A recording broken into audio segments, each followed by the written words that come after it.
જ્યાં ગુજરાતમાં સહકારી બેંકોમાં ચેરમેન અને ડિરેક્ટર્સ નિયમ વિરુદ્ધ પદ પર હોવાના મુદ્દે રાજ્યસભાના સાંસદ અને કોંગ્રેસના નેતા શક્તિસિંહ ગોહિલ દ્વારા રાજ્યસભામાં પ્રશ્ન ઉઠાવવામાં આવ્યો છે ત્યારે કેન્દ્રીય નાણાં વિભાગે લેખિતમાં જવાબ આપ્યો છે કે ગુજરાતની સહકારી બેંકોમાં 1045 ચેરમેન ડિરેક્ટર્સ આરબીઆઈના નિયમ વિરુદ્ધના પદ પર છે। ઉલ્લેખનીય છે કે નાણાકીય ગેરરીતિ ન થાય તે માટે આરબીઆઈ દ્વારા 8 વર્ષથી વધુ સમય સુધી એક જ વ્યક્તિ ચેરમેન ડિરેક્ટર પદે એક જ ના રહી શકે તેવો નિયમ બનાવવામાં આવ્યો હતો, પરંતુ ગુજરાતમાં એડીસી, જીએસટી સહિતની મુખ્ય 16 સહકારી સંસ્થાઓના 169 ડિરેક્ટર્સ નિયમ વિરુદ્ધ પોતાના પદ પર હોવાનો તેમજ અન્ય 145 સહકારી બેંકોના 876 ચેરમેન ડિરેક્ટર્સ પણ ખોટી રીતે પોતાના પદ પર હોવાનો શક્તિસિંહ ગોહિલ દ્વારા આરોપ લગાવવામાં આવ્યો છે। રાજકીય રીતે કાયદો એ ભાજપના મળેલા હોય અથવા ભાજપમાં મળી જાય એના માટે જુદો, અને જે વિરોધ પક્ષમાં હોય તો એના માટે કાયદો જુદો, આ પ્રકારનો અમલ ભાજપના સરકારમાં થઈ રહ્યો છે।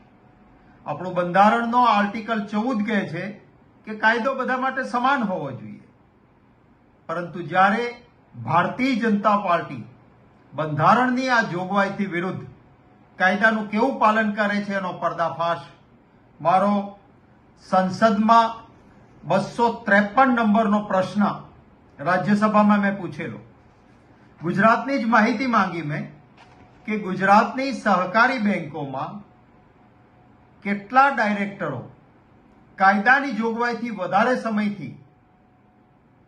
કાર્યરત છે અને એમને એમના પદ પરથી દૂર કેટલાને નથી કર્યા। મને જવાબ આપે છે જે મોટી બેંકો છે,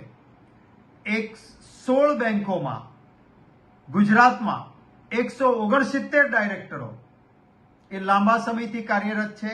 કાયદાની જોગવાઈ મુજબ એમને દૂર કરાવવા જોઈએ, પણ એમના માટે કાયદો લાગુ પડ્યો નથી। એ જ રીતે બીજી 145 સહકારી બેંકોમાં 876 ડાયરેક્ટરો એવા છે કે જેમણે કાયદાની નક્કી થયેલી મર્યાદાનો સમયગાળો પૂર્ણ કર્યો છે, એમને હટાવી દેવા જોઈએ, પરંતુ એમને પદ ઉપરથી હટાવવામાં નથી આવ્યા।